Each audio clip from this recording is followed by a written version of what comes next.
Dear समय रैना, सर्वप्रथम एक कलाकार आणि एक स्टँड-अप कॉमेडियन म्हणून जेव्हा तू स्टेजवर पुन्हा आलास ना, ते पाहून खूप छान वाटलं. तुझ्या संयमासाठी आणि पुन्हा लोकांना त्याच उमेदीने फेस करण्याच्या तुझ्या ताकदीचं खूप सारं कौतुक.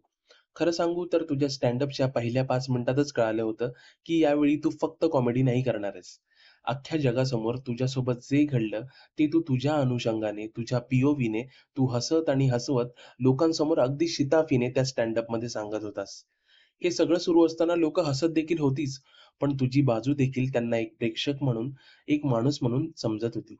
आता यातही तुझ्यातल्या कलाकाराला, वक्त्याला दाद द्यायला हवीच.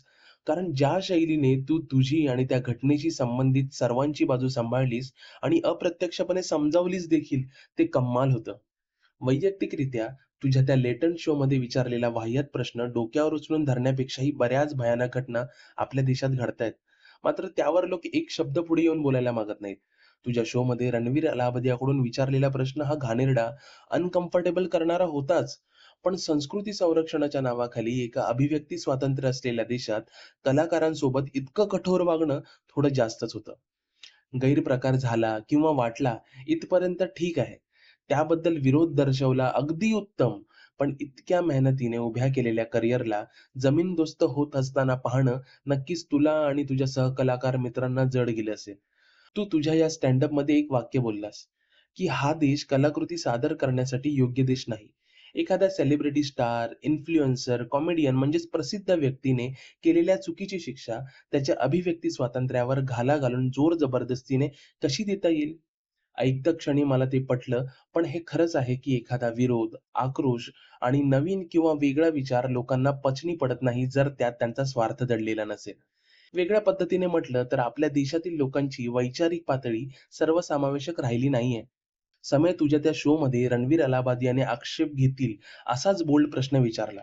पण अजूनही मला असं वाटतं तुझ्यासोबत आणि तुझ्या शो सोबत, तुझ्या सहकलाकारांसोबत जे काही सो कॉल्ड देशातील संस्कृती रक्षकांनी केलं, त्याने मला दाटून आलं, वाईट वाटलं. स्टील अलाइव्हच्या त्या 1.5 तासाच्या शोमध्ये तू आयुष्यातले चढ-उतार, मानवी नातेसंबंधांबद्दल इतकं छान बोललास, काही क्षणांसाठी मला झाकीर खानची सुद्धा आठवण आली. सेम पॅटर्नमध्ये तो शो जात होता. कोणतीही कलाकृती ही इन्स्पायर्ड असते याचंच ते उदाहरण असावं कदाचित.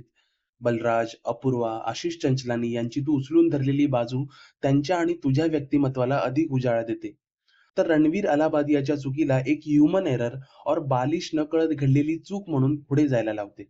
तुझं तुझ्या फॅमिलीसोबतचं नातं आजी 7 वर्ष आधीच गेल्याचा मुद्दामून अधोरेखित करणं, हे दर्शवतं की तू स्टेजवर किंवा कॅमेरासमोर जे काही वागतोस, ते एक पात्रच आहे. आणि शेवटी अनएक्सपेक्टेडली "धिस शाल टू पास" म्हणत तू लेटंटचा सीझन 2 येण्याचं सूचित करतोस. ऐकून भारीच वाटलं यार समय. तू जे तुझ्या व्हिडिओमध्ये व्यक्त झालास, पर्सनल एक्सपिरियन्स शेअर केलेस, मी त्याचा आदर करतो. पण राहून सांगावसं वाटतं, की समय रैना स्टिल अलाइव्ह हा शो स्ट्रॅटेजिकली आणि इमोशनली ब्रिलियंट शो आहे. अर्थात तो तूच तयार केलायस. So all the best for the season 2.